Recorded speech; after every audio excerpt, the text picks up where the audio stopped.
Weber, and this is Teen Vibrations. We're in the studio with Tony Dan, and we have a very special show for you today. Don't touch that dial, we'll be right back.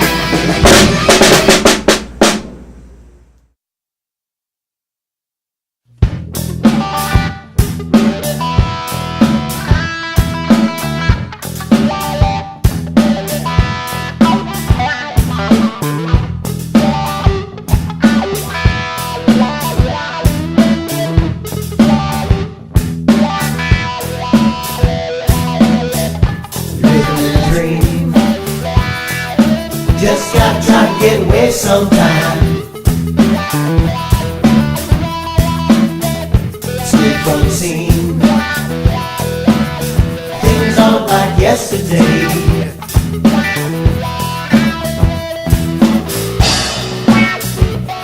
Come back to me.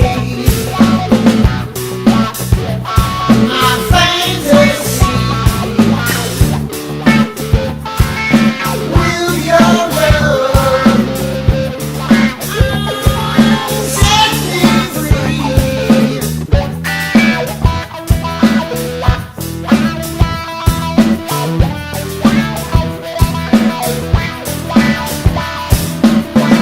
I want your love. I just wanna get next to you.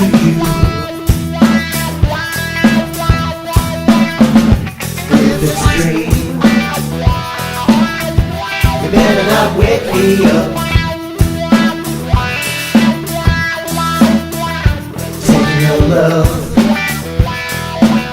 just a matter of a dream come true.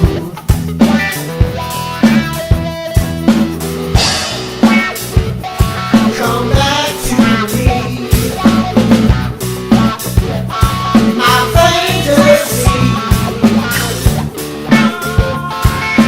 Will your love set me free?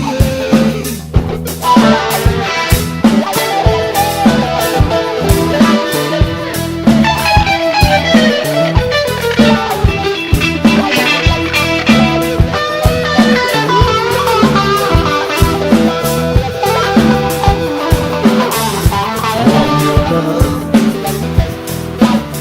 No, it won't last that long.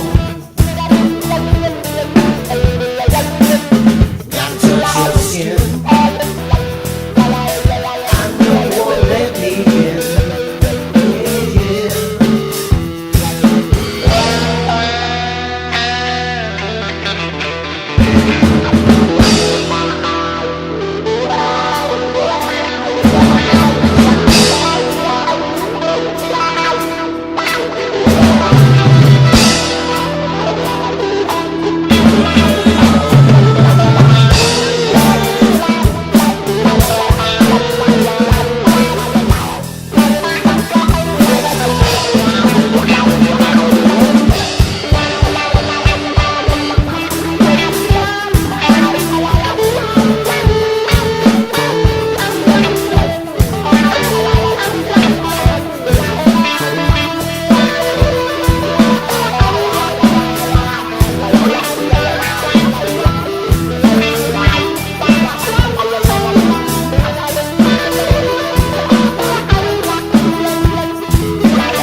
So you really pride yourself on being instrumentalist. What type of instruments do you play?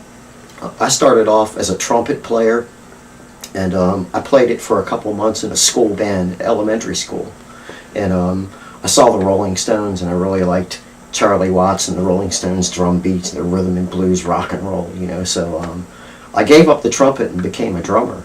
And I was fortunate enough when I was a child that my parents provided me with the drum set. And then later on I saw a guitar player, and next thing you know I was mesmerized by the guitar. So I continued to play the drums, but I put most of my focus on composing music on the guitar. And then I played the guitar through the years, but I taught myself how to play the piano about 4 years ago, actually. Oh, wow. And how to read music as well, because I figured it would come easy to me because of all the years I had. And indeed it did. So I've went from playing the drums, the guitar, the trumpet, and the piano now, and every percussion instrument you can think of. That's amazing. Yeah. So, since we're with Teen Vibrations, do you have any advice for young teens looking to get into music? I do. First and foremost, is really focus a lot of your time toward your craft, and really try to be original.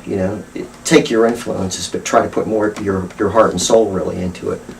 Secondary, I really believe that in the entertainment business that it's 50% passion and 50% ability. Yeah. And we all know in reality the 50% ability goes a lot lower than that, but I'm going to be nice. Yeah, I agree there. But I think the most important thing in these modern times that we're in now is that when you proceed to work with professionals that are going to help your career, know who they are and what they do. Just make sure you check their credentials and make sure you're really focusing. Your time is of the essence. Yeah.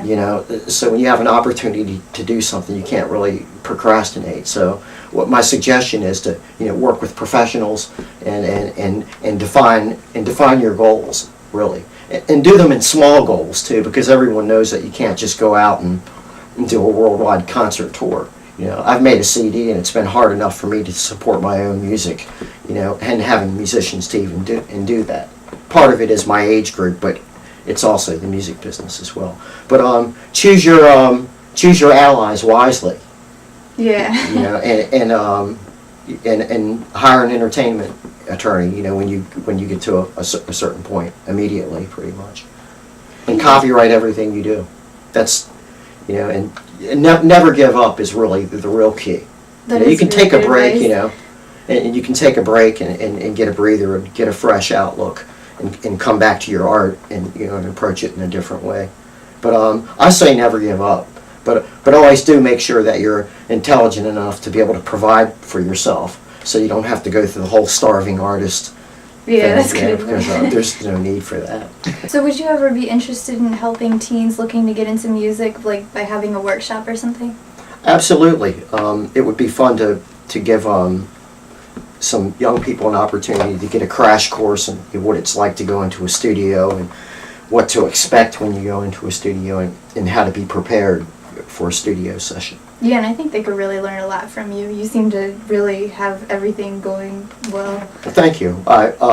In my past experience, I've had some different kids that were in college and out of high school that had projects, and some of them were friends of my daughter who is also a very fine musician. And I would allow them to come over here and just to have the studio all to themselves, and I would sit in my office and work, and and they would be afraid to touch certain knobs, but I would say there's only 842 knobs on this board. If you push a wrong button, just come and get me, And I'd let them do that for school credits and things. So it's something that I've done before and would do again. It's very impressive. So are you making me an offer here that you're going to bring some teens to my studio? Yeah, I think I have many teens that would be interested in that. Fantastic. If you'd be interested in taking a workshop in Tony Dance Studio, please contact the number or the email on the screen. So you mix rock and Celtic. Can you tell me more about that? It's very interesting and different. Well, I found that it was something that had been done before by a band called the Young Dubliners, who I had heard later on that did a thing really similar to what I did. They had did it before I had, but I had no idea. But I enjoyed writing it. It really really took my music in a different direction, because it had this Celtic touch to it, you know. But yet it still had rock, undertones. But the backbeat was definitely leaning more toward the Celtic rhythmic characteristics. So you have another room out here with even more equipment. What do you do with that? Well, in the studio business, that would be called a sound stage. So when the musicians arrive to the studio and go to record their music, what they do is they set up all their instruments and we mic them from out here, like this microphone right behind you, and mic the guitars and the drums, and we do that all separately, and we isolate the drums, and the band will go ahead and play their songs, and I'll record them and get their best takes, and then when they're done doing all that, they'll come into my control room here, and then we mix the music and add things in like vocal harmonies and multiple guitars sometimes. And then you have some people that are real traditionalists that like to just play live, and for me to record them live and then come back and just sing the vocals over top of it, you know. So that gives it a very, very good sound too. I like recording like that the best. Really? I always get my best sound when it's live, but when you do it by yourself like me, it's kind of hard. I can't do it all at the same time, so I have to be very, very patient. So I hear you have a CD out. Yeah, that would be Tiny World. That's on my website, and I'm currently working on a second CD. But back to the first CD, I had a lot of choices on what types of songs that I could put on them, and a lot of different master mixes that I could have used. But I chose these 8 songs out of 20 songs for that CD. It was a very painful process because there were a lot of them that I really liked, and some of them I would have to say were a little on the strange and unusual side. You know, you have to really have a sense of humor, and there was one song in particular I named Fish Head. And it's a very strange name, but I named it Fish Head. But originally it was a lyrical song, and it was kind of had like a Bob Dylan kind of groove going in it, you know. But there were some other elements of the vocals that were I could not play it on the radio. I'd get in a lot of trouble. The FCC would find me probably every other verse. I think I hit like 20 words of profanity, but with that, what I have to say is not that I write vulgar music. I think that people use certain words in their dialect in everyday life, so we're not hiding anything or lying. However, I've only wrote 3 songs like this ever in my life, but I did it out of the sense of humor so much, not as an aggressive attack on anyone in general. But if you know what the song is about, then you get it. But I took that very song and recorded a guitar solo over the whole top of it. You know what the music is? It's a big band, like Benny Goodman. Except you did it all yourself. Yeah, the music That's really is. awesome. Yeah, and I played all it, but what I ended up doing is deleting the vocals or editing the vocals out and playing a real progressive, like Jeff Beck, you know, Zappa, Joe Satriani, progressive, loud guitar solo, and kept the name Fish Head. So you included the unusual songs on the thing. You didn't edit those out? I did. I kept one of those songs on there with its lyric. No, Fish Head was strictly musical. Oh. But the one that I did keep on there, I won't reveal the title, but if you go to my website, you could see it. It's www.tonydantmusic.com. But the song's really about bill collectors, and this is definitely the G version, because I went back and edited some certain things. But it's about bill collectors, and it's a rhythm and blues song with a nice funky guitar and a good groovy beat, you know. And it was something that I wanted to do. But I think the next CD will be really, really far different, because I have a whole array of different musics, and I've been talking to some different music people and producers and engineers and friends that play, and they're very confused when they come over here. I play my repertoire for them. They're like, Tony, you know, what kind of CD could you put out? You could put out 3 or 4 maybe, you know. But I do like to mix all the musics up, you know. So it's very versatile. It's definitely versatile, you know. Everything from like country influences to rock. It depends on how I feel when I'm writing the music. But it'll have a lot of really good blues guitar on it this time now, and you'll hear a lot of that on the first one too. Really, you know, if you listen real close, you know what's really going on. It's just blues guitar. Okay, ask him what he's doing currently. So what are you currently doing? blues stuff again. See how that works? I was summoned by my agent and good friend Richard Landon, and he had asked me to prepare a demo for a reality show, which, with a blessing, will be a lifetime show. So I came here in my little studio down here and wrote 3 different pieces. The founder of the show, or the creator of the show rather, wanted blues and liked blues very much. So I ended up taking some of my bluesy riffs and came down here in 2 evenings and wrote 4 pieces. Wow, that's impressive. Yeah, but only like 2. But I played, again, I played the drums, and it wasn't a drum machine either. It wasn't a beatbox or no electronica. It was the real drum machine, the real drum set.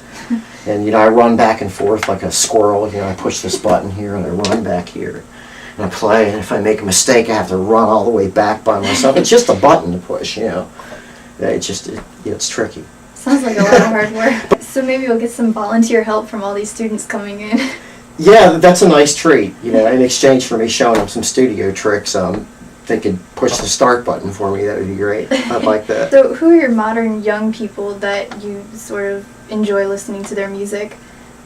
Well, probably within 15 years of my age group, I would have to say, people that are younger than me, Radiohead would be one of the first bands that come to mind, because they're very uninhibited as to what they write, and that's how I like to write. If I could meet anybody that in the hierarchy of the music business that understood what I did and could work with someone like that, that would be what I would want to do. In modern guitar playing, not too many people really pop in my head, but one of my favorite guitar players would be Joe Satriani, Steve Vai, who's just a remarkable guitar player, and they're really, really highly progressive guitar players. So who are your favorite musicians and artists? I mostly like people that I know I can look up to. I like a lot of country though, and Taylor Swift, she really influences me because Awesome. She's very well behaved. Awesome. Yeah.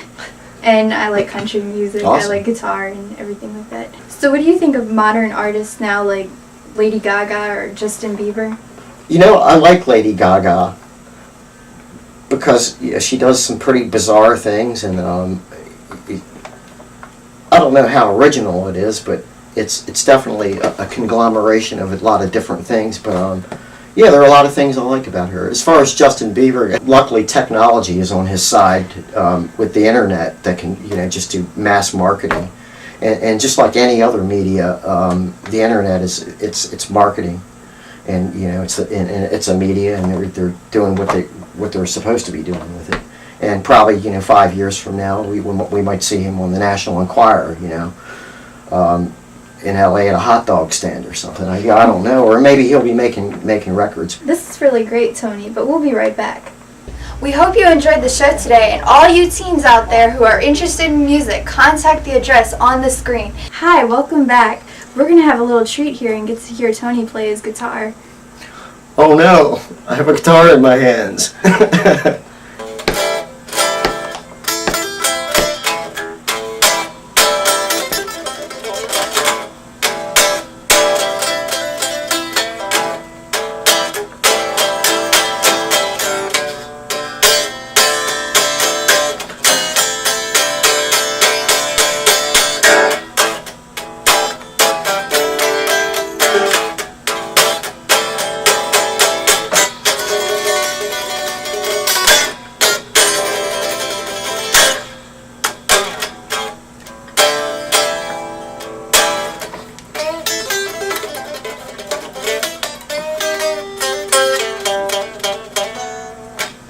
Just goofing off.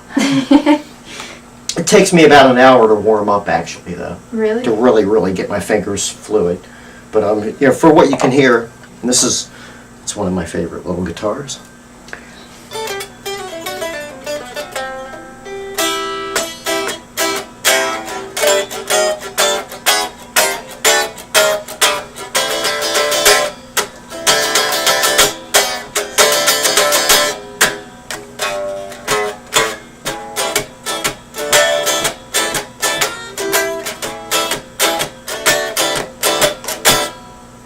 Wow, that is awesome. So you just improvised all this yourself? Like, your creative ability is unbelievable. That was just improvised. That's amazing. Yeah, I do the same thing on the drums too as well, and with the piano. Yeah, and most of it's really blues influenced. It's probably my age group. I've went back to my roots, more so.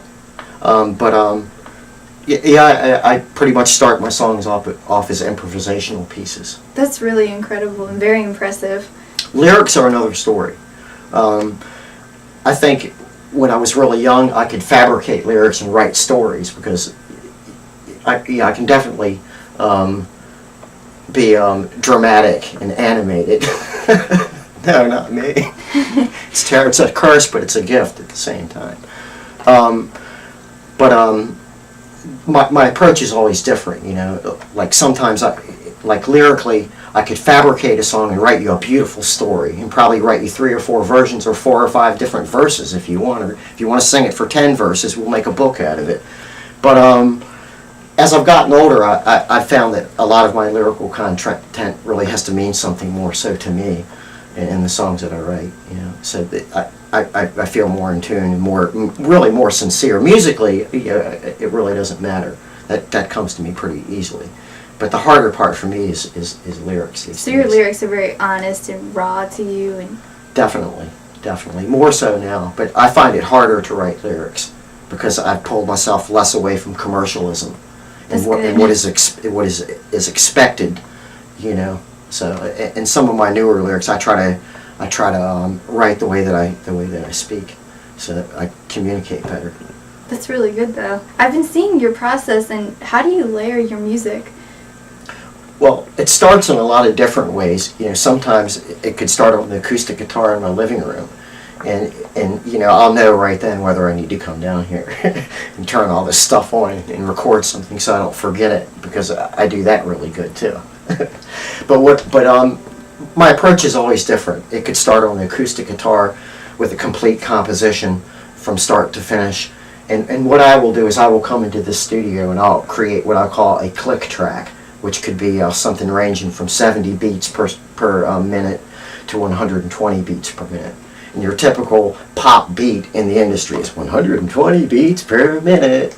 That's what, it's just a standard.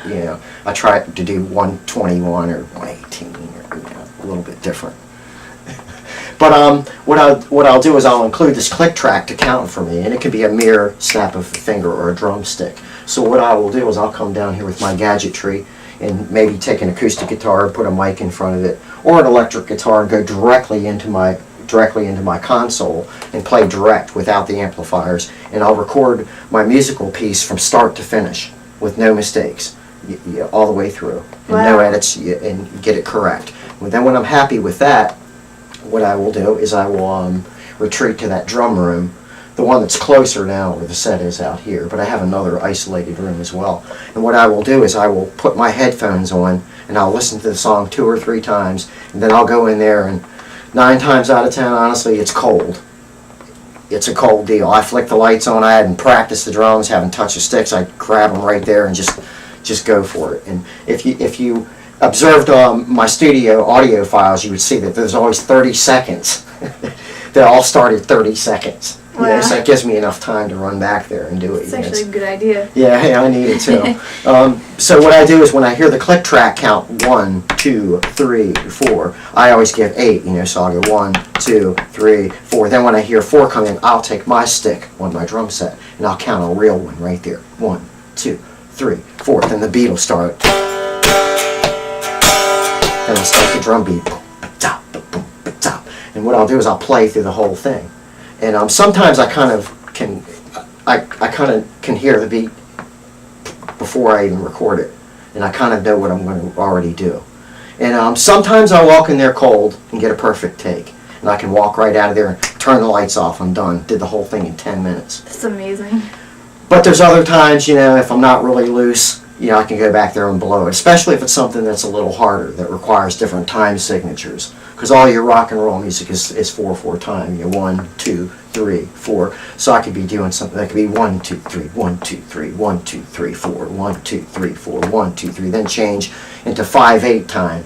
where you're playing a real jazzy kind of thing. So I can't really go in there and do those cold. I have to practice those kind of things. But most rock stuff, I usually go in there and can do it in the first shot. And back to the songwriting process. There are many songs that I have wrote from a drum beat, from just a good sounding drum beat that just makes you want to dance. I can't even dance that good. When I hear that drum beat, I can dance, And it inspires me. So I look at it like this. If I were a guitar player and walked into a room and said, hey, play something really good for me, and the drummer started playing something, he is going to influence what comes out of this guitar by the groove that he has going. So if you flip that around the other way, the drummer says, let me hear your guitar playing, play something for me, and he plays his whole composition, then he kicks his beat along with that, you're going to get a different result.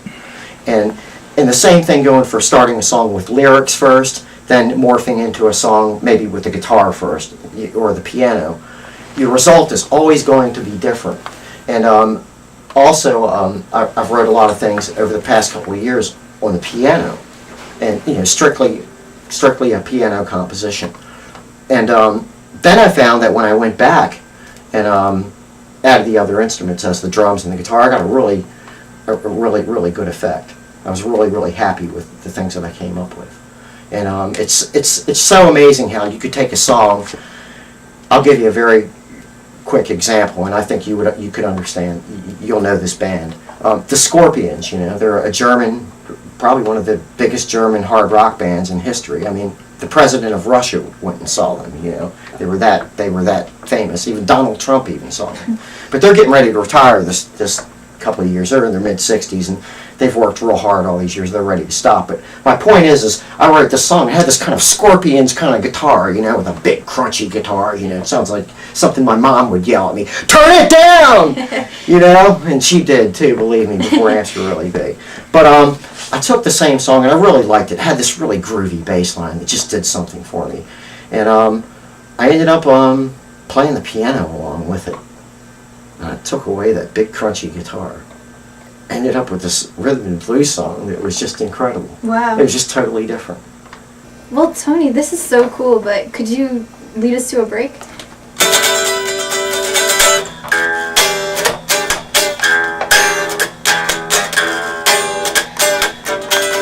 We hope you enjoyed the show today, and all you teens out there who are interested in music, contact the address on the screen. Welcome back to Teen Vibrations. We really hope you enjoyed this episode, and remember to be in touch with me, any teen musicians who'd be interested in working with Tony.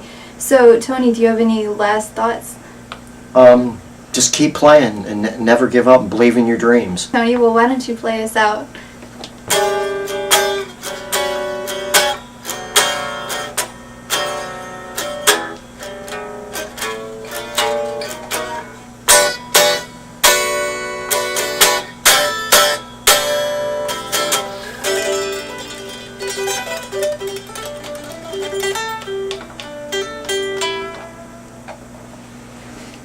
Well, we hope you enjoyed the show today. If you're interested in having a workshop with Tony Dan, just contact my number, and we'll be sure to see you next time. Thank you for watching Teen Vibrations. Bye.